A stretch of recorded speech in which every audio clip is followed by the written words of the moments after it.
at the beginning, this was just like, oh man, just let's make everything climbing. I don't want a real job, lack of better ideas. Let's just do the thing I love the most. Whereas now, having got into it, grown it, and you're seeing the value it creates for people. I used to do like a circuits class, and there was 3 generations in it. There was all the way from the granddad, all the way down, and then you're seeing or you're listening to what people are saying back to you about what they like and why they like it. And then I just had to switch on to that. I'm like, there's more going on here than just going from the bottom to the top and trying really hard. The vision now is to use climbing as the vehicle. Everyone from the social climber who comes where this is basically their pub, right? But instead of beer, there's climbing. To people who are, absolutely there to perform on the world stage, right? So you've kind of got these 2 spectrums. But the common theme between the 2 is that shared sense of like community, space, and we're doing these things together, right? There is still like a really exciting subculture element that is not about exercise, that is about better together. At the beginning, it was loads of people just like me. Very, very similar. So very focused on climbing. We're still like in the niche. Whereas now as we grow, that balance is changing. The under 17 segment's one of our fastest growing segments. The bouldering industry was created by millennials basically, whereas now Gen Z are our dominant audience segment. And they've got quite a different set of behaviors in terms of what they're doing exercise for. We know it's part of most of our customers' exercise portfolio. They like the social bit. They like the fact that you can come and exercise and chat, be with your friends. You can leave and arrive at like different times. So there's quite a lot of flexibility in the bouldering structure.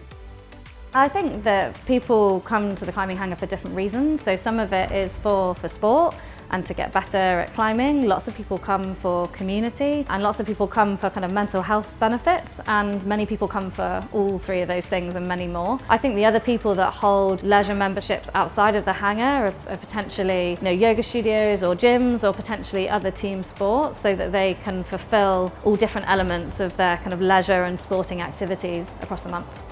As the Climbing Hangar, we want to make climbing and sport more accessible. So there's a few different ways that we do that. One of the ways that we do that is to work with like local community groups. So we've got a project that's ongoing at the moment where we're identifying different community groups across the UK where we can help them to enhance their access through different schemes and grants that might be available to really grow participation in the sport and to make it more accessible. And then in terms of our price point, what we try and do is make sure that it's at a price point that people can afford to come every month, and that it doesn't necessarily have to be the whole of the leisure spend, but people can actually have a membership at a gym or another leisure facility that they might want to use during the month. It is a very capital intensive business, and locations are everything, because you can have the best team and the best site. If it's in the wrong place, it's going to suffer. People have got to be able to get there easily. That rent has got to be a good deal that's like defensible over the long term. In the end, the property component to this business is really, really fundamental. The challenge in finding the right place, I think, is twofold. The first thing is about working out what makes a great hangar. So really doing the analysis to say, is it the location? What is it about the location? Is it city centre or out of town? Is it the demographics? Is it the student population? Really getting down to identify what are the key things that make that a really, really successful hangar, and then matching that up with the actual availability of sites. It's all very well us saying, well, this location would make a great hangar, but if there's no sites that are available in the right square footage and the right head height, then it's not going to work. So making sure that we've got the right team that have a really clear spec in terms of what we need, and enabling them to have the right conversations in the market, and I guess linking that up with the financing and the timing of that, that's been the key thing for us. So visibility in the market, making sure that we're clear about what we want, and the availability of space that fits our spec.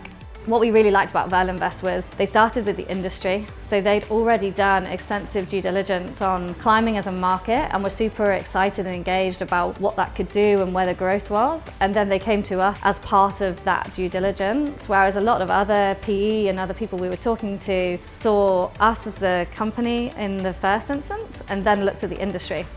So we chose Verlinvest because in the end, you need somebody whose vision matches yours. Verlinvest focus on category captain or category champion type brands. And in the end, that's what you want to be. As a lifestyle, community, identity-driven business, you need an investor that believes that those things create value.